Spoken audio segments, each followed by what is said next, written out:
সুপ্রিয় শিক্ষার্থীরা, সবাই কেমন আছো? এই করোনাকালীন সময়ে নিশ্চয়ই সবাই খুব ভালো আছো, সবাই নিরাপদে আছো। এই প্রত্যাশায় আমরা আজকে ক্লাস শুরু করছি। জাতীয় বিশ্ববিদ্যালয়ের অধীনে অনলাইন ক্লাসে তোমাদের আমি স্বাগতম জানাচ্ছি। আমি এখন যে লেকচারটা শুরু করছি তার জন্য আমি স্ক্রিন শেয়ারটি দিয়ে দিচ্ছি। সেটি আমরা যাওয়ার আগে আমরা জাতীয় বিশ্ববিদ্যালয়ের একটু সিলেবাসটার পর্যালোচনা করতে যাচ্ছি। আমরা যে কোর্সটি পড়তে যাচ্ছি সেটি হচ্ছে এগ্রিকালচার অ্যান্ড রুরাল ইকোনমিক্স। আমরা একটু সেখানে যাচ্ছি, তার আগে স্লাইড শেয়ারটি করে নিচ্ছি।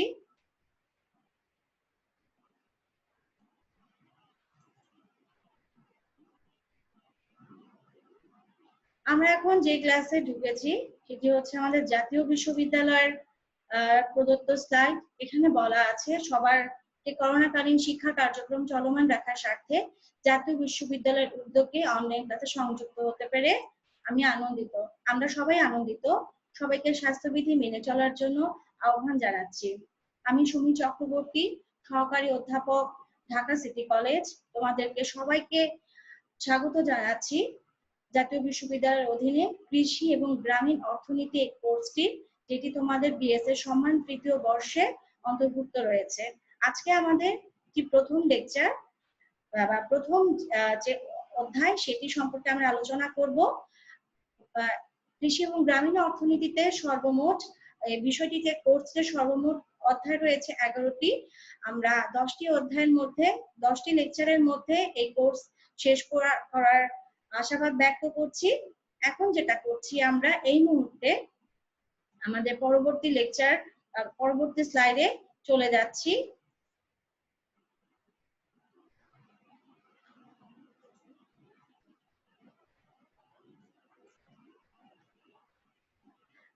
প্রথম অধ্যায় বা ইন্ট্রোডাকশনে যা যা আছে তা আমরা একবার দেখে নিচ্ছি।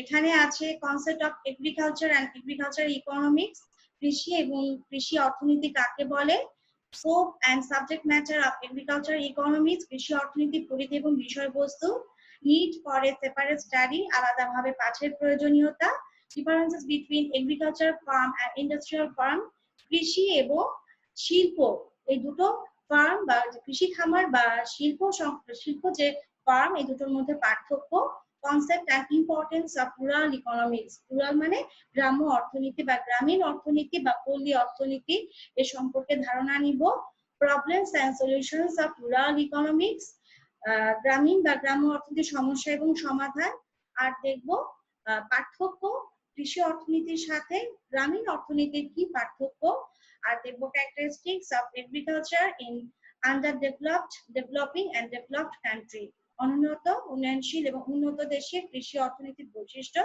Role of government in agricultural development, কৃষি উন্নয়নে সরকারের কি ভূমিকা, আর আমরা দেখব classification of agriculture crops in Bangladesh, বাংলাদেশে কৃষি শস্য বা কৃষি পণ্যের প্রকারভেদ। প্রথমেই আমরা যেটা দেখব সেটি হচ্ছে কনসেপ্ট অফ এগ্রিকালচার, কৃষির বৈশিষ্ট্য। আচ্ছা, কৃষি বলতে তোমরা কি বোঝো? সাধারণত কৃষি বলতে আমরা বুঝি ভূমি কর্ষণ করে ফসল উৎপাদন করা, শুধুমাত্র ভূমি কর্ষণ করব, কর্ষণ মানে চাষ করে ফসল উৎপাদন করা, এটাকে মূলত কৃষি বলা হয়। কিন্তু বিস্তৃত অর্থে কৃষি বলতে পশুপালন থেকে আরম্ভ করে বনায়ন পর্যন্ত সব ধরনের প্রাকৃতিক সম্পদ ব্যবহারের সাথে জড়িত কার্যক্রমকে বোঝায়। তার মানে কৃষি বলতে শুধুমাত্র আমি ভূমি চাষ করব সেটি নয়, পশুপালন থেকে আরম্ভ করে বনায়ন, দ্রব্য বাজারজাতকরণ, প্রাকৃতিক সম্পদ সংক্রান্ত সবকিছু এক্ষেত্রে আসবে। এখন যেটা আমরা দেখব, according to G O'Brien কি বলেছেন কৃষি অর্থনীতি সম্পর্কে, agriculture is a science, craft and a business. কৃষি হচ্ছে একটি বিজ্ঞান এবং এটি হস্তশিল্প সংক্রান্ত এবং একটি ব্যবসা। According to R L. Cohen, agriculture is an art and science of cultivating the soil. কৃষি হচ্ছে একটি শিল্প এবং বিজ্ঞান জমি চাষ সংক্রান্ত। অর্থনীতিবিদ এস.এম. আকাশের মতে কৃষি হলো ভূমি কর্ষণ, বীজ বপন, শস্য বপন, শস্য উৎপাদন ও পরিচালনা, ফসল কর্তন, যা অরণ্যায়নের সাথে সম্পর্কিত, অরণ্যের সাথে সম্পর্কিত যা কিছু সবকিছু। তো এখন যেটা আমরা দেখব পরবর্তী কনসেপ্ট আমার এখানে যেটা অপেক্ষা করছে সেটি হচ্ছে ডেফিনেশন অফ এগ্রিকালচারাল ইকোনমিক্স। কৃষি অর্থনীতি কাকে বলে? আমাদের বহুল প্রচলিত বা যে বিষয়টা আমরা জানি সে কৃষি অর্থনীতি কাকে বলে, আসো আমরা দেখে নিই। কৃষি অর্থনীতি বলতে সাধারণত অর্থনীতির ওই অংশকে বোঝায় যা কৃষির সাথে জড়িত সব ধরনের সমস্যা ও পর্যালোচনা নিয়ে আলোচনা করে। কৃষির সাথে জড়িত সব ধরনের সমস্যা ও সমাধান নিয়ে পর্যালোচনা করবে। দেখি এ সম্পর্কে কে কি বলেছেন কোন অর্থনীতিবিদ। অ্যাকর্ডিং টু প্রফেসর হার্বার্ট, উনি বলেছেন agricultural economics is the study of relationship arising from the wealth getting and wealth using activity of a man in agriculture। যেটা বলা হয়েছে কৃষি অর্থনীতি হচ্ছে একটি সম্পর্ক যেটা কৃষি উদ্ভাবন হবে সম্পদ আহরণ এবং সম্পদ ব্যবহার যা কৃষির সাথে সম্পর্কিত।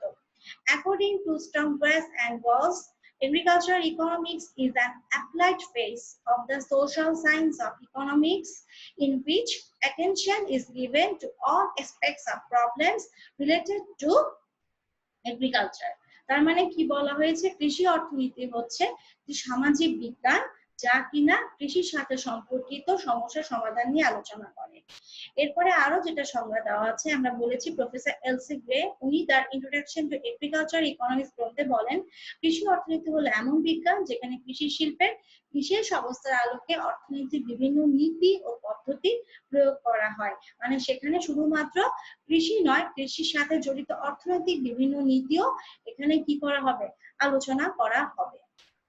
এখন যেটা আমরা দেখব ক্যারেক্টারিস্টিক্স অফ এগ্রিকালচারাল ইকোনমিক্স, কৃষি অর্থনীতির বৈশিষ্ট্য। কৃষি অর্থনীতির বৈশিষ্ট্য কি? কৃষি অর্থনীতির অনেক বৈশিষ্ট্য রয়েছে। প্রথমে যেটা আমরা দেখতে পাচ্ছি কৃষি দ্রব্যের পরিমাণগত পরিবর্তন, ভূমিকেন্দ্রিক পরিবর্তন।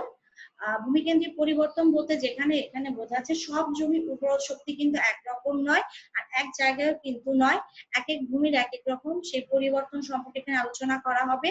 প্রকৃতির উপর নির্ভরশীলতা, যেটা আমরা বারবার দেখেছি কৃষি কিন্তু প্রকৃতির উপর নির্ভরশীল। পারিবারিক শ্রম, যেটা আমরা দেখি আত্মদর্শন বা যেটা অনুন্নত দেশ বা উন্নয়নশীল দেশ পারিবারিক শ্রমের ভিত্তিতেই মূলত চাষাবাদটা করতে পছন্দ করে। উন্নয়নের প্রাথমিক ধাপ, কৃষি অবশ্যই উন্নয়নের প্রাথমিক ধাপ, কৃষি ছাড়া আমরা দেশের উন্নয়নের কথা ভাবতে পারছি না।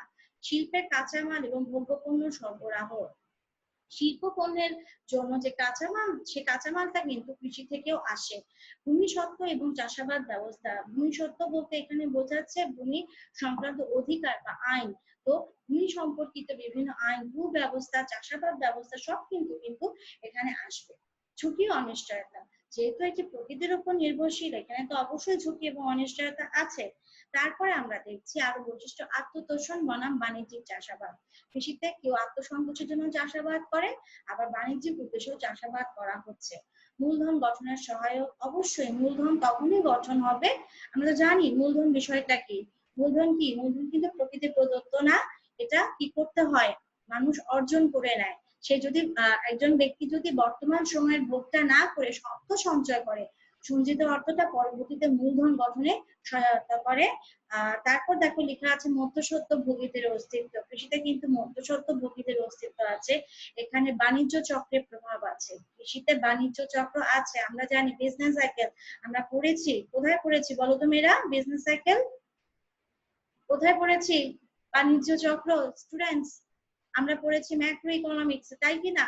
ম্যাক্রো ইকোনমিক্সে পড়েছি না আমরা বিজনেস সাইকেল? হ্যাঁ, বিজনেস সাইকেল আমরা পড়েছি। বিজনেস সাইকেল আমরা কোথায় পড়েছি? বাণিজ্য চক্রে পড়েছি। কোথায় সেটা? সেটা হচ্ছে ম্যাক্রো ইকোনমিক্সে আমরা পড়েছি, তাই তো? হ্যাঁ, যে ম্যাক্রো ইকোনমিক্সে পড়ে থাকি। কৃষি কিন্তু বাইরে নয়, এখানেও বাণিজ্য চক্র আছে।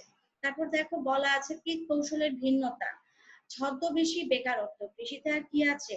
অস্থিতিস্থাপক চাহিদা, কৃষি দ্রব্যের যে চাহিদা এটা অস্থিতিস্থাপক। কিভাবে? যেটা আমরা বলছি কৃষি দ্রব্য কিন্তু পচনশীল, যেহেতু এটা প্রকৃতির উপর নির্ভরশীল, এটা কিন্তু কি পচনশীল। যেহেতু এটি পচনশীল তাহলে যেটা বলা হয় আমার যদি কোনো কারণে দ্রব্যের দামটা বেড়ে যায় কৃষক কিন্তু চাইলেও বিক্রি করতে পারবে না, কারণ এক্ষেত্রে উৎপাদন করা তার পক্ষে সম্ভব নয়। এখন যেটা আমরা যাব পরবর্তী স্লাইডে, এখানে দেখো বলা আছে scope and subject matter of agricultural economics, এটা খুব গুরুত্বপূর্ণ একটি বিষয়। এগ্রিকালচারাল ইকোনমিক্স যেটা আমরা পড়ছি কৃষি অর্থনীতির, এটা পরিধি এবং বিষয়বস্তু। আচ্ছা, পরিধি এবং বিষয়বস্তুগুলো দেখো, এখানে যেটা বলা আছে অনেকভাবে আমরা পরিধি বা বিষয়বস্তু আলোচনা করতে পারি। যেমন কৃষিতে যেটা আমরা দেখেছি উৎপাদন সমস্যা, উৎপাদন সমস্যার সাথে কারা জড়িত? দেখো, জমির সমস্যা, জমির ভূমিসত্ত্ব সমস্যা, কৃষি শ্রম সমস্যা, মূলধন সমস্যা, এই সব কিছুই কিন্তু এখানে আলোচিত হবে। এখানে আর কি আলোচিত হবে? কৃষি পণ্যের গুদামজাতকরণ। কৃষি পণ্য তো উৎপাদন করে রেখে দিলেই হবে না, এটা সংরক্ষণ করতে হবে। যথার্থ পরিমাণ আমার কি লাগবে, হিমাগার বা অন্যান্য সব কিছুই লাগবে। এবং বাজারজাতকরণ সমস্যা, এই সংক্রান্ত বিষয় এখানে আলোচনা করা হবে।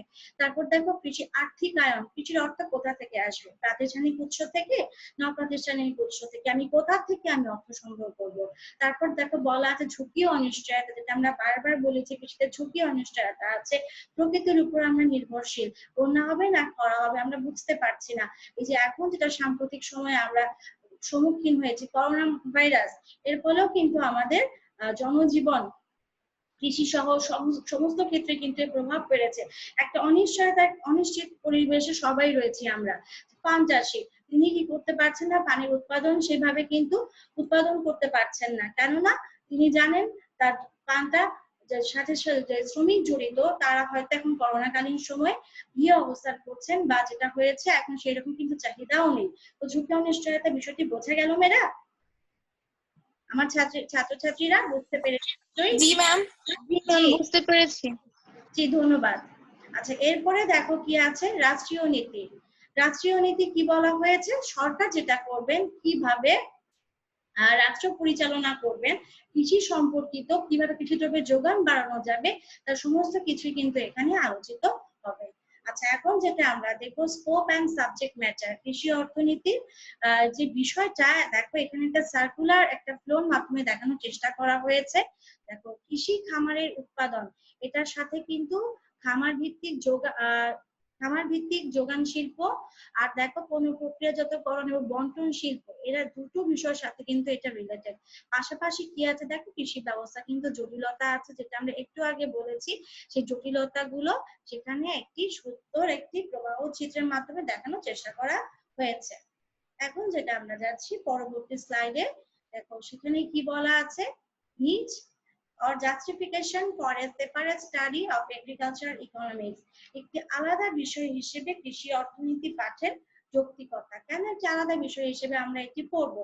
কৃষি অর্থনীতি কেন আলাদাভাবে পড়ার দরকার? আমার তো নর্মাল মাইক্রো ইকোনমিক্সে পড়ি, সাপ্লাই ডিমান্ড প্রাইস ডিটারমিনেশন, সেগুলো তো আমরা পড়েছি। তো কৃষিকে কেন আলাদাভাবে পড়বো? অবশ্যই আলাদা হিসেবে পড়তে হবে, যেহেতু কৃষি দ্রব্যের প্রকৃতি অন্যান্য দ্রব্যের প্রকৃতির থেকে একটু আলাদা। আমরা যেটা বলেছি পচনশীল, আর এই দ্রব্যের চাহিদাটা কি আমরা বলেছি অস্থিতিস্থাপক। দামের সাথে চাহিদা দেওয়ার চাহিদা যোগানের সম্পর্ক বা সাড়া দেওয়ার প্রবণতা একটু কম। আচ্ছা, এখন তাহলে দেখি বিষয়গুলো। যেমন 1 নম্বরে যেটা আমরা দেখছি, যোগানের দিক থেকে কেন আমি এটা আলাদা বিষয় হিসেবে পড়বো। যেমন 1 নম্বর যেটা বলা হয়েছে এখানে, ভূমির যোগান। আমরা কি জানি, কৃষির মোট ভূমি যে জমি যোগান রেখাটা, সেটা কিন্তু লম্ব অক্ষের সমান্তরাল হয়। সাধারণত কৃষির ভূমির যোগান রেখাটা লম্ব অক্ষের সমান্তরাল হয়, মানে ভূমির যোগান বাড়ানো সম্ভব নয়, এটা ধরে নেওয়া হয়। আবার এক্ষেত্রে কি আছে, ক্রমহ্রাসমান প্রান্তিক উৎপাদন বিধি দ্রুত কার্যকর হয়। তারপর দেখো এখানে বলা আছে উৎপাদন পদ্ধতির দিক থেকেও কিন্তু আলাদাভাবে পড়তে হয়। আর এখানে উৎপাদন পদ্ধতি আমরা যেটা বলছি ভূমি কেন্দ্রিক, ভূমি ছাড়া কিন্তু এগুলি কোনোভাবেই ভাবা যায় না। তারপর দেখো যুক্ত দ্রব্য, যুক্ত দ্রব্য কি একটির সাথে একটি আন্তঃসম্পর্কিত।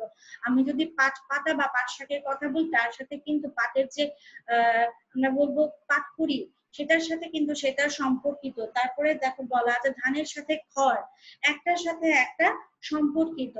তারপর যেমন বলা আছে দেখেন মূল্যের অস্থিতিশীলতা, একটু আগে আমাদের যেটা বললাম কৃষি পণ্যের দাম কিন্তু স্থিতিশীল না, খুব বেশি অস্থিতিশীল।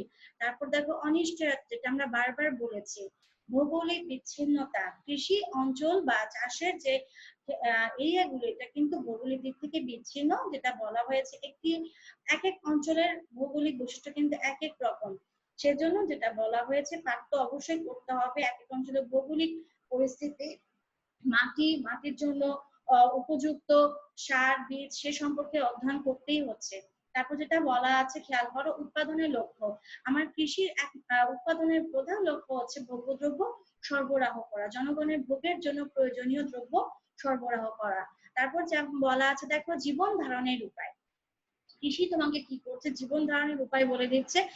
দেশের কিন্তু যেটা আমি বলি গ্রামাঞ্চলে কিন্তু এখনো প্রায় 60% কৃষক কিন্তু কৃষির উপর নির্ভরশীল, জনগণ নির্ভরশীল। তারপর দেখো বলা আছে উপকরণের শ্রেণী বিভাগ। উপকরণের শ্রেণী বিভাগ কি, কৃষক কিন্তু কখনো একজন উদ্যোক্তা হিসেবে কাজ করছেন, আবার কৃষক কখনো কি করছেন, জমিতে চাষি হিসেবে কাজ করছেন। উপকরণে কিন্তু শ্রেণী বিভাগ আছে। আচ্ছা, এখন দেখো চাহিদার দিক থেকে কেন এটি আলাদা বিষয় হিসেবে বিবেচিত। এখানে যেটা বলা আছে খেয়াল করো, এক নম্বর বলেছি খাদ্য উৎপাদন। খাদ্য উৎপাদন এখানে কি বলেছে, চাহিদা যেটা বলা আছে, কৃষির প্রধান মূল লক্ষ্য হচ্ছে খাদ্য উৎপাদন করা। এখন যেহেতু আমার ভবিষ্যৎ কথা ভেবে খাদ্য উৎপাদন করতে হয়, চাহিদার দিক থেকে নির্ধারণ করে খাদ্য উৎপাদন করতে হয়, সেই জন্য কৃষি অর্থনীতি পাঠের প্রয়োজনীয়তা আছে। খাদ্যশস্যের আয় স্থিতিস্থাপকতা। আচ্ছা, আয় স্থিতিস্থাপকতা আমরা পড়েছিলাম, মনে আছে মেয়েরা? স্টুডেন্টস, তোমাদের কি মনে আছে? জি ম্যাম।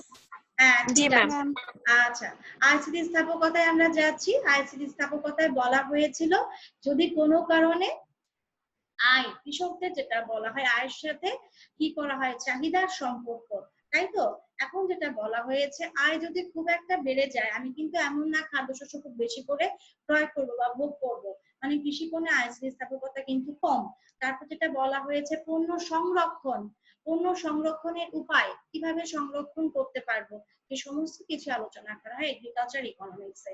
এখন দেখছি অন্যান্য কি কি দিক আছে এখানে, শিক্ষার অভাব, তারপর কৃষির যে বাণিজ্য শর্ত, টার্মস অফ ট্রেড আমরা পড়েছি ইন্টারন্যাশনাল ট্রেড ইকোনমিক্স, ওখানে ছিল বাণিজ্য শর্ত, অগ্রগতির হার, এই বিভিন্ন বিষয় আলাদাভাবে পাঠের জন্য আমাকে অবশ্যই এগ্রিকালচার ইকোনমিক্স অধ্যয়ন অত্যন্ত জরুরি। যেটা এখন আমরা দেখছি নেক্সট টপিক হিসেবে আছে differences between agricultural farm and industrial farm. Normally আমরা যেটা দেখছি কৃষি খামার এবং শিল্প প্রতিষ্ঠান, এই দুটোর মধ্যে কি পার্থক্য আছে? অবশ্যই পার্থক্য আছে। কৃষি এবং শিল্প উভয় কিন্তু সম্পূর্ণ আলাদা বিষয়। যেটা আমরা বলেছি, যদি আমরা ভাবি সংজ্ঞা, যদি আমি এক নম্বর বলতে চাই, যদি সংজ্ঞাগত পার্থক্য, কৃষি হচ্ছে অর্থনীতি এমন একটা শাখা যেখানে কৃষি শস্য উৎপাদন, বাজারজাতকরণ, প্রক্রিয়াকরণ সমস্ত বিষয় আলোচিত হবে, সেটা হচ্ছে আমার কৃষি খামারের বিষয়। আর ইন্ডাস্ট্রিয়াল ফার্ম, ইন্ডাস্ট্রিয়াল ফার্ম ওখানকার মূল বিষয় কি, যেটা আমরা বলেছিলাম কৃষি ভিত্তিক শিল্প। ইন্ডাস্ট্রিয়াল ফার্ম হচ্ছে কৃষি ভিত্তিক শিল্প। সেটার সংজ্ঞা কি, সেটা হচ্ছে শিল্প প্রতিষ্ঠান হচ্ছে একটা কোনো ব্যবসা প্রতিষ্ঠান বা কোনো একটা কোম্পানি। তার মানে এগ্রিকালচার ফার্ম হচ্ছে একটা খামার যেখানে কৃষি সম্পর্কিত কর্মকাণ্ড পরিচালিত হয়, আর ইন্ডাস্ট্রিয়াল ফার্ম হচ্ছে একটি উৎপাদনের প্রতিষ্ঠান। আর যদি কর্মকাণ্ড বলতে চাই পার্থক্য, কর্মকাণ্ডে আমরা কি বলতে পারি, কৃষির কার্যক্রম কিন্তু নির্দিষ্ট একটা প্লান্টের অধীনে পরিচালিত হয়। আর যেটা হচ্ছে শিল্প প্রতিষ্ঠানে কিন্তু এক এক প্লান্ট আছে, বিভিন্ন ধরনের প্লান্টের মাধ্যমে উৎপাদন পরিচালিত হয়। উদ্দেশ্য অবশ্যই দুটোর এক না। এগ্রিকালচার ফার্মের উদ্দেশ্য হচ্ছে খাদ্যপণ্য উৎপাদন করা, ইন্ডাস্ট্রিয়াল ফার্মের হচ্ছে যেটা আমরা বলবো এমন দ্রব্য উৎপাদন করা যেটা কি করা, জনগণের ভোগ বা অন্যান্য কাজে ব্যবহৃত হয়। প্লান্টের আকার অবশ্যই এগ্রিকালচার ফার্মের প্লান্টের আকার অবশ্যই ক্ষুদ্র, আর ইন্ডাস্ট্রিয়াল ফার্মের প্লান্টের আকার অপেক্ষাকৃত বড় আকারের হয়। এখন যেটা আমরা দেখছি পরবর্তী পার্থক্য বিষয় পণ্যের যোগান স্থিতিস্থাপকতা। পণ্যের যোগান স্থিতিস্থাপকতা কি বলছে বলতো? পণ্যের যোগান স্থিতিস্থাপকতা যদি আমি বলতে চাই, কৃষি দ্রব্যের যোগান স্থিতিস্থাপকতা কিন্তু অস্থিতিস্থাপক। যেটা আমরা বলেছি একজন চাষি উনি কি করেছে, খুব যত্ন করে এবছর উনি টমেটো চাষ করেছেন, কিন্তু যেটা শোনা গেল মাছের বাজার থেকে শোনা গেল তথ্যের মাধ্যমে এবছর টমেটো প্রচুর বাম্পার ফলন হবে, তার মানে কি টমেটো থেকে ন্যায্য দাম কৃষক পাবেন না। তারপরেও কৃষক কিন্তু টমেটো চাষ বন্ধ করতে পারছেন না, কারণ এটা নির্দিষ্ট সময়ের শেষে উৎপাদন শেষ হবে, তারপর সেটি কি করা হবে, উত্তোলন করা হবে। সেজন্য যেটা আমরা বলতে পারি যোগানটা অস্থিতিস্থাপক, কিন্তু কৃষি শিল্প পণ্যের যোগান কিন্তু স্থিতিস্থাপক। যদি কোনো একটা পণ্যের দাম বেড়ে যায়, সাথে সাথে কি করা হয়, বিক্রেতা সেই দ্রব্য বেশি পরিমাণ উৎপাদনের জন্য আকৃষ্ট হয়। ঝুঁকি অনিশ্চয়তা যদি বলি, অবশ্যই কৃষি ফার্মের ঝুঁকি অনিশ্চয়তা অনেক বেশি ইন্ডাস্ট্রিয়াল ফার্মের তুলনায়। দ্রব্যের ধরন আমরা আগেই বলেছি, এগ্রিকালচারাল ফার্মের দ্রব্যগুলো হচ্ছে পচনশীল, আর ইন্ডাস্ট্রিয়াল ফার্ম এটির অপেক্ষাকৃত স্থায়িত্ব বেশ ভালো। উৎপাদন কৌশল, এগ্রিকালচার ফার্ম হচ্ছে মূলত শ্রম নিবিড় উৎপাদন পদ্ধতি ব্যবহার করে, ইন্ডাস্ট্রিয়াল ফার্ম ব্যবহার করে মূলত মূলধন নিবিড়। এরপরে আমরা যেটা দেখতে পাচ্ছি, আর্থিকায়নের মাত্রা, কে কোথা থেকে অর্থ সংস্থান করবে।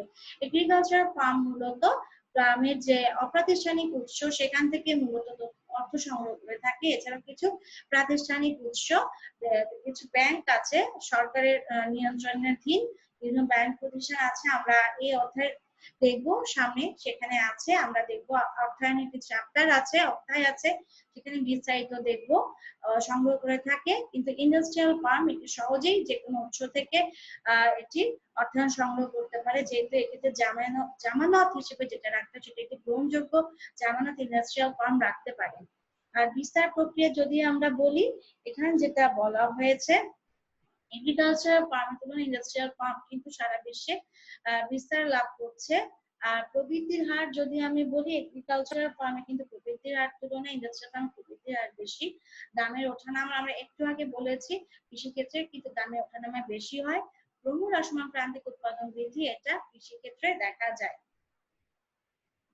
এখন যেটা আমরা দেখছি, আমাদের যে মূল যে বিষয়ে ছিলাম, agriculture and rural economics, agricultural ইকোনমিক্সটা আমরা এখন মোটামুটি স্পষ্ট। এখন যেটা আমরা দেখবো, কনসেপ্ট অফ রুরাল ইকোনমিক্স, গ্রামীণ অর্থনীতি। গ্রামীণ অর্থনীতি আসলে কি? গ্রামীণ অর্থনীতি বলতে যেটা আসলে বোঝায়, এখানে আমি একটি সংজ্ঞা দেওয়ার চেষ্টা করেছি অ্যাকর্ডিং টু উইকিপিডিয়া। উইকিপিডিয়াটা আমরা মোটামুটি সবাই জানি। উইকিপিডিয়া যেটা বলা আছে, rural economics is a study of rural economics. এটা আসলে গ্রামীণ অর্থনৈতিক বিষয় সম্পর্কে আলোচনা করে। সেগুলো কি কি দেখো, farm and non farm industry, economic growth, development and change, size and spatial distribution of production and household units and inter-regional trade. এটা কি?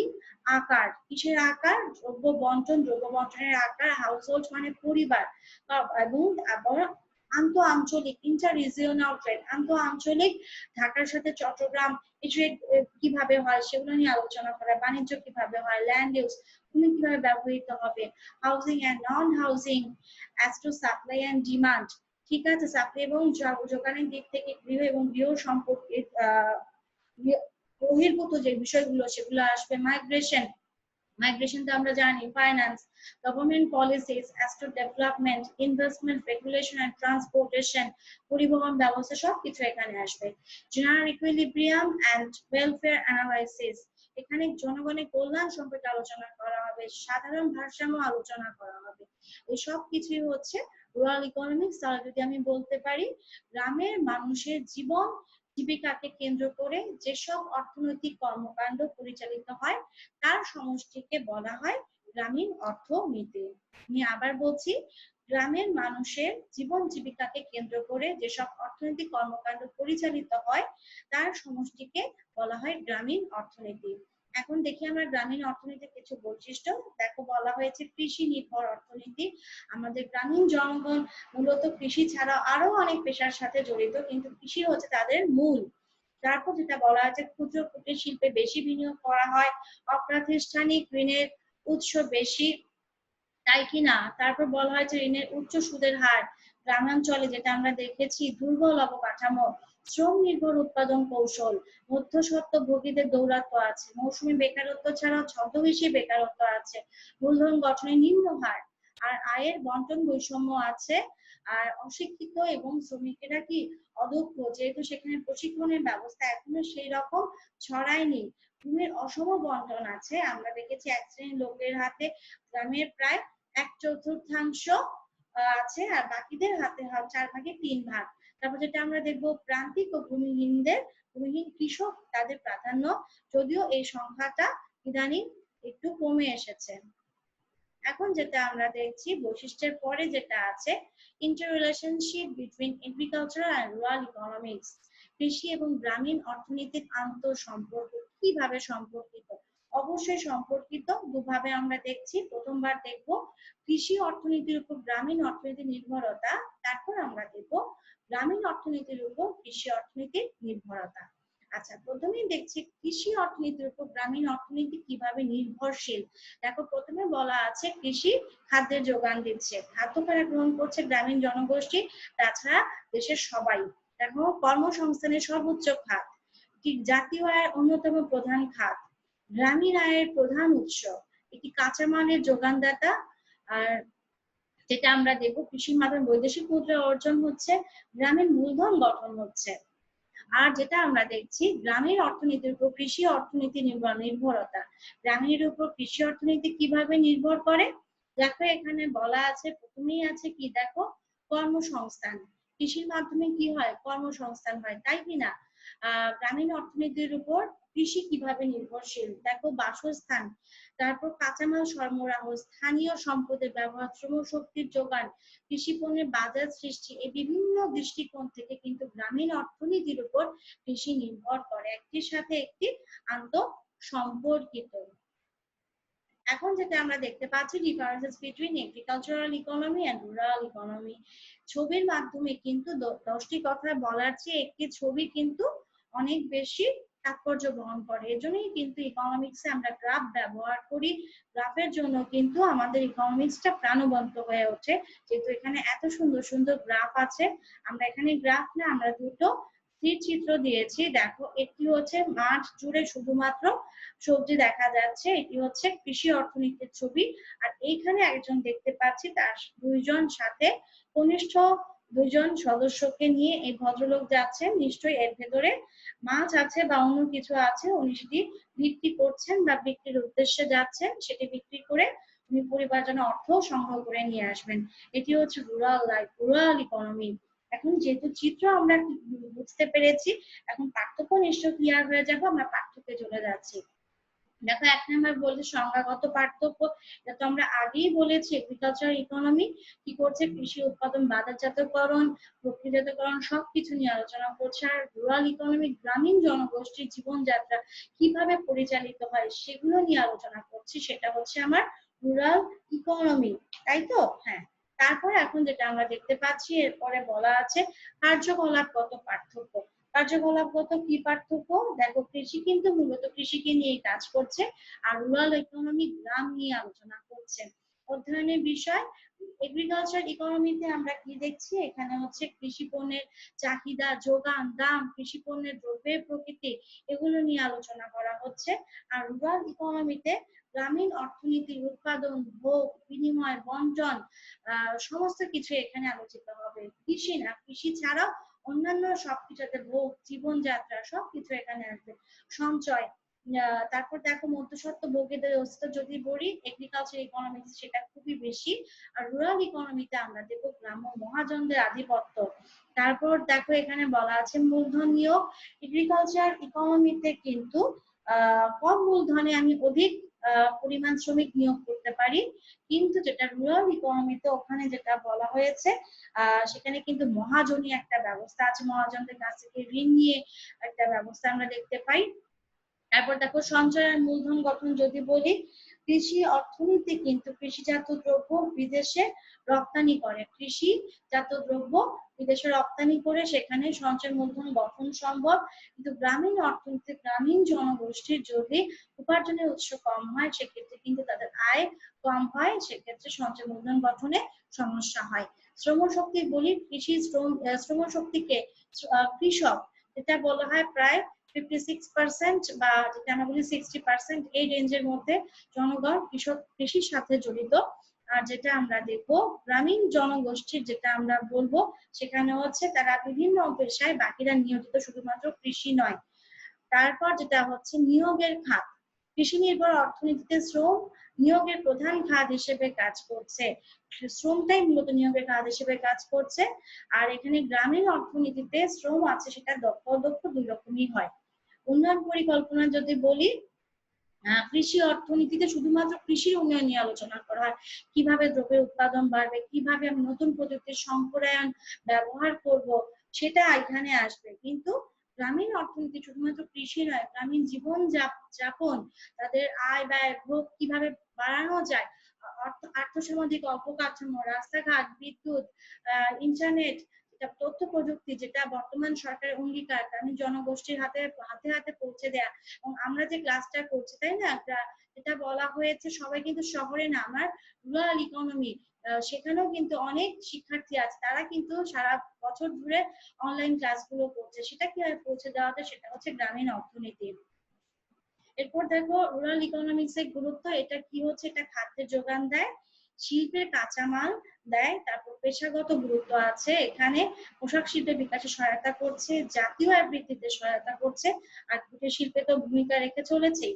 এখন যেটা দেখো রুরাল ইকোনমিক্স এর কিছু প্রবলেম আছে। কি কি প্রবলেম দেখো, বলা আছে এগ্রিকালচার রিলেটেড প্রবলেম, কৃষি সম্পর্কিত সমস্যা, ইনফ্রাস্ট্রাকচার রিলেটেড প্রবলেম, অবকাঠামোগত যেটা আমরা বলেছি রাস্তাঘাট, বিদ্যুৎ, ইন্টারনেট এই সংক্রান্ত সমস্যা, ইকোনমিক প্রবলেম, তাদের অর্থনৈতিক কর্মকাণ্ড সংক্রান্ত সমস্যা আছে, পেশার সমস্যা যেটা আমরা ছদ্মবেশী বেকারত্ব, সবসময় কিন্তু সেখানে কাজ পাওয়া যায় না, সোশ্যাল অ্যান্ড কালচারাল প্রবলেম রয়েছে, আর্থসামাজিক সাংস্কৃতিক সমস্যা রয়েছে, লিডারশিপ রিলেটেড প্রবলেম, নেতৃত্ব দেওয়া সংক্রান্ত সমস্যা আছে, অ্যাডমিনিস্ট্রেটিভ প্রবলেমস আছে, প্রশাসন সংক্রান্ত সমস্যা, পিপল রিলেটেড প্রবলেম, জনগণের সমস্যা আছে। এত সব সমস্যার সমাধান তো আছেই, সমাধানের উপায় হিসেবে আমরা বলতে পারি অবশ্যই উৎপাদন বাড়াতে হবে, জনসংখ্যাকে নিয়ন্ত্রণ করতে হবে, অর্থনৈতিক অবকাঠামোর উন্নয়ন করতে হবে, সামাজিক নিরাপত্তা বেষ্টনী যেটাকে আমরা বলি সোশ্যাল সেফটি নেট, আমরা এখন অনেক দেখেছি বিজিডি, যেটা আমরা বলেছি ভালনারেবল গ্রুপ ডেভেলপমেন্ট, কাজের বিনিময়ে খাদ্য কর্মসূচি, তাই কি না? তারপর দেখো সৎ এবং দক্ষ নেতৃত্বের বিকাশ করতে হচ্ছে, ভূমিসত্ত্ব ব্যবস্থার উন্নয়ন, নারী সমাজের উন্নয়ন, নারী সমাজের উন্নয়নের জন্য সরকার কাজ করে চলেছেন, কৃষি বহির্ভূত কর্মসংস্থানের সুযোগ সৃষ্টি, কৃষি ছাড়াও জনগণ যেন অন্যান্য মাধ্যমে ইন্টারনেট বা অন্যান্য উপায়ে যেন আয় উপার্জন করতে পারে, গ্রামীণ জীবনের যাত্রা উন্নত হতে পারে, সেই বিষয়ে কাজ করা হচ্ছে। এখন যেটা আমরা দেখবো অনুন্নত এবং উন্নয়নশীল দেশে কৃষির কিছু বৈশিষ্ট্য, আমরা সেটা ইতোমধ্যেই জেনে গেছি, যেটা হচ্ছে এসব দেশে কৃষি হচ্ছে আদিম পেশা, প্রকৃতির উপর নির্ভরশীল, চাষের ভিন্নতা আছে, সব অঞ্চলে একরকম মাটি থাকে না, বিনিয়োগ ফেরতে কিন্তু বিলম্ব, যেহেতু এটি ঋতুর উপর নির্ভর করে, যা আমি আজকে বপন করলাম সকালে সন্ধ্যায় ফসল বের হবে এমন নয়, সময় কিছুটা লাগবে, মাটির উর্বরতার পার্থক্য আছে, অনেক কৃষক আছে ভূমিহীন, অনাবাদী জমি আছে প্রচুর, মাথাপিছু জমির পরিমাণ কিন্তু কম, দুর্যোগ কবলিত কৃষি যেটা আমরা দেখেছি, প্রায় বিভিন্ন ঘূর্ণিঝড়, বড় বড় সিডার যেটা আমরা দেখলাম হচ্ছে, তারপর অদক্ষ কৃষি শ্রমিক, পণ্যের নিম্নমান, যেহেতু দ্রব্যগুলো তারা আধুনিক প্রযুক্তিতে ব্যবহার করছে না, সেজন্য কিন্তু পণ্যের নিম্নমান হচ্ছে, ছদ্মবেশী বেকার আছে গ্রামাঞ্চলে, যেটা হয়েছে একটি পরিবারের সবাই মিলে কাজ করছে 10 জন, কিন্তু সেখানে হয়তো 5 জন থাকলেই হয়, বাকি 5 জন যে ছদ্মবেশী বেকার। ভাগ চাষ পদ্ধতি আছে, শেয়ার ক্রপিং আমরা এই সম্পর্কিত চ্যাপ্টার আছে সামনে, সেখানে বিস্তারিত দেখবো। এখন হচ্ছে উন্নত দেশে কৃষির বৈশিষ্ট্য কি, সেখানে উফশী জাতের বীজ আছে, মানে উচ্চ ফলনশীল বীজ তারা ব্যবহার করে, আধুনিক যন্ত্রপাতি ব্যবহার করছে, সেখানে উন্নত সেচ ব্যবস্থা, একই জমিতে তারা বহু ফসল চাষ করছে, উৎপাদনটা সেখানে শ্রমের পরিবর্তে মূলধন নিবিড়, বিদ্যুৎ শক্তির ব্যবহার হচ্ছে, উন্নত মানের সার ব্যবহার করছে, যার জন্য তাদের প্রকৃতির উপর নির্ভরশীলতা কমে যাচ্ছে, আর হচ্ছে সেখানে বিশেষায়িত খামার আছে, অর্থনৈতিক জোট গঠন করা হয়, অঞ্চল গঠন করা হয়, শিল্পের কৃষি সংক্রান্ত সহায়ক শিল্পের বিভিন্ন প্রসার গড়ে উঠেছে, যেটা আমরা দেখেছি আখ থেকে কি হয়, ছোবড়াটাকে না ফেলে দিয়ে সেখানে ছোবড়া দিয়ে কিন্তু তারা অন্যান্য শিল্প গড়ে তুলেছে, কাম্য আয়তনের খামার, তাদের খামার কাম্য আয়তন আমরা জানি এসি রেখা, গড়বাই রেখার সর্বনিম্ন বিন্দুতে যে ফার্মটা উৎপাদন করে সেই ফার্মটা হচ্ছে কাম্য খামার। তারপর দেখো বলা আছে ভূমির অর্থনৈতিক ব্যবহার করা হয়।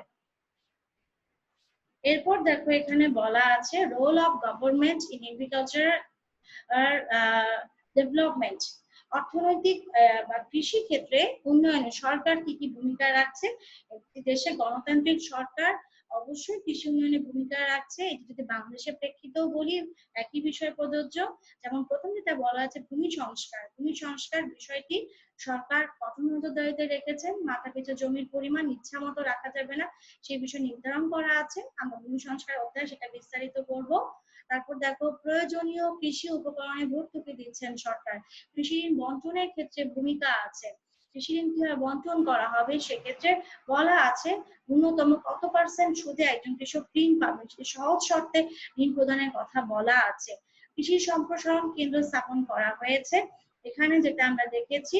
আর কি আছে, কৃষি গবেষণা বিভিন্ন কেন্দ্র আছে, কৃষি শিক্ষাকে জাতীয় পাঠ্যক্রম পুস্তকে অন্তর্ভুক্ত করা হয়েছে আমরা জানি।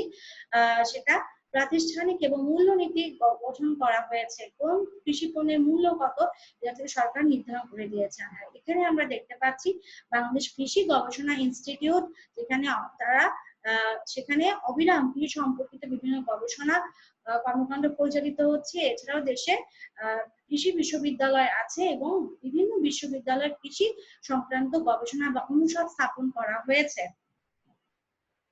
এখন যেটা আমরা দেখব, classification of agricultural crops in Bangladesh. বাংলাদেশে কৃষি পণ্য এগ্রিকালচার ক্রপস এর ক্লাসিফিকেশন মূলত দুই প্রকার, একটা হচ্ছে খাদ্যশস্য আর একটা হচ্ছে অর্থকরী ফসল। খাদ্যশস্য কি, যেগুলো মানুষ পণ্য হিসেবে গ্রহণ করে, মানুষ খাদ্য হিসেবে গ্রহণ করে, যেমন ধান, গম, এগুলো তো আমরা জানি। আর ক্যাশ ক্রপস কি বলেছে, অর্থ উপার্জনের উদ্দেশ্যে বাণিজ্যিক ভিত্তিতে উৎপাদন করা হবে। উদাহরণ আমরা দেখতে পাচ্ছি চা, পাট, তুলা। আর এখন উভয় শস্যের মধ্যে কি পার্থক্য, অবশ্যই উদ্দেশ্যের পার্থক্য। ক্যাশ ক্রপস হচ্ছে অর্থকরী আর ফুড হচ্ছে খাদ্য ধারণ। আর বাজারের ধরন যদি বলতে পারি, ক্যাশ ক্রপস এটা হচ্ছে অনেক বেশি প্রতিযোগিতামূলক, ফুড ক্রপসের প্রতিযোগিতা একটু কম, ঝুঁকিতে অবশ্যই ক্যাশ ক্রপস একটু আছে। তারপর দেখো চাষের পদ্ধতি, ক্যাশ ক্রপসে আধুনিক পদ্ধতি আর এখানে অপেক্ষাকৃত সনাতন পদ্ধতি। পণ্যের উৎপাদনশীলতা যেটি যদি আমি বলি, এক্ষেত্রে অত্যন্ত দ্রুত গতিতে আধুনিক পদ্ধতিতে উৎপাদন করা হয়, মাথা পিছু উৎপাদনের পরিমাণ বেশি, এখানে কিন্তু উৎপাদন কম হয়ে থাকে। তারপর যেটা বলে প্রারম্ভিক মূলধন ক্যাশ ক্রপসের ক্ষেত্রে অবশ্যই বেশি, আর এক্ষেত্রে কিন্তু একটু কম হবে। এখন যেটা আমরা দেখতে যাচ্ছি, আমরা যে আজকে প্রথম অধ্যায় পড়লাম, পুরোটি অধ্যায় ইন্টারাকশন, এই বা অন্যান্য যে চ্যাপ্টার গুলো আছে, আমরা প্রথম অধ্যায়ের জন্য রেফারেন্স হিসেবে এখানে দেখো বই দিয়েছি, ঘাটক এবং Ingersent agriculture and economic development. এরপরে আমরা দেখতে পাচ্ছি হিল এন্ড ইনজারসেন্টের ইকোনমিক অ্যানালাইসিস অফ এগ্রিকালচার। এরপর আমরা দেখেছি বারকাত, জামান এন্ড রায়ান স্যারের পলিটিক্যাল ইকোনমি অফ খাসল্যান্ড। তারপর দেখো বলা আছে Bangladesh economy, Rashed Selim 1995, Rashed sir, Selim sir ওনাদের বই। এখানে যেটা বলা হয়েছে, এই দুজন কিন্তু আমাদের বাংলাদেশের যে মানে প্রথম সারির অর্থনীতিবিদ, যাদেরকে দেখে আমরা অনুপ্রাণিত হয়েছি, তাদের সেই বইগুলো আমরা এখানে দেখতে পাচ্ছি। আর এখানে আছেন আরো বই, এছাড়া তোমরা অনলাইনেও প্রচুর ইংরেজি বই পাওয়া যায়। আর আমাকে অনেকেই জিজ্ঞাসা করেছে ক্লাস শুরুর আগে বা পরে বিভিন্ন সময় আমাদের যে প্রশ্নের সম্মুখীন হতে হয়, যেহেতু তোমরা বাংলা ভার্সন জাতীয় বিশ্ববিদ্যালয়, তোমরা কিভাবে অ্যান্সার করবে। বাজারে কিন্তু মোটামুটি মানের বাংলাদেশি রাইটার আছেন, যারা মূলত বাইরের বই থেকে রেফার করেও কিন্তু কি করেন, তাদের বই রচনা করেন, আমরা সেই বইগুলো ফলো করতে পারি।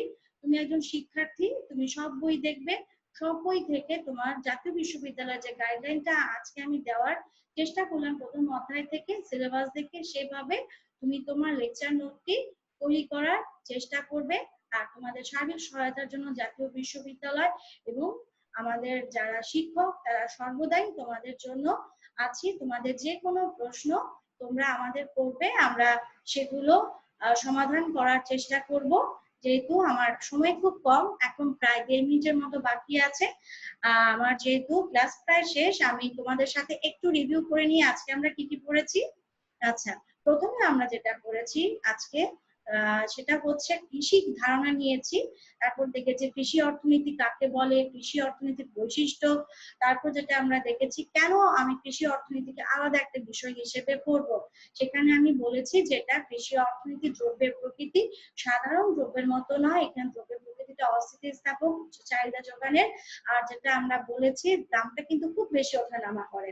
আর এখানে আমরা পড়লাম রুরাল ইকোনমি, গ্রামীণ অর্থনীতি পার্থক্য, অনেক কিছু আমরা পড়লাম। আর শেষে দেখলাম কৃষি পণ্য আর খাদ্যশস্য আর হচ্ছে যেটা আমরা রপ্তানি করি ক্যাশ ক্রপস, দুটোর মধ্যে পার্থক্য। আমি আজকে যেটা হচ্ছে ক্লাসের যেটা সেটা আমরা শেষ করছি। আমরা সবাইকে ধন্যবাদ দিচ্ছি। স্টপ শেয়ার যেটা আমরা সেখানে এখন যাচ্ছি। তোমাদেরকে সবাইকে আগামী ক্লাসের জন্য আমন্ত্রণ জানাচ্ছি। আশা করি তোমরা এই সপ্তাহের মধ্যে বই কিনে সুন্দর করে তোমাদের পড়াশোনা চালু করবে। সবাইকে ধন্যবাদ জানাচ্ছি পরবর্তী ক্লাসের জন্য। সবাই ভালো থেকো, সুস্থ থেকো, আর অবশ্যই সচেতন থেকো। ধন্যবাদ।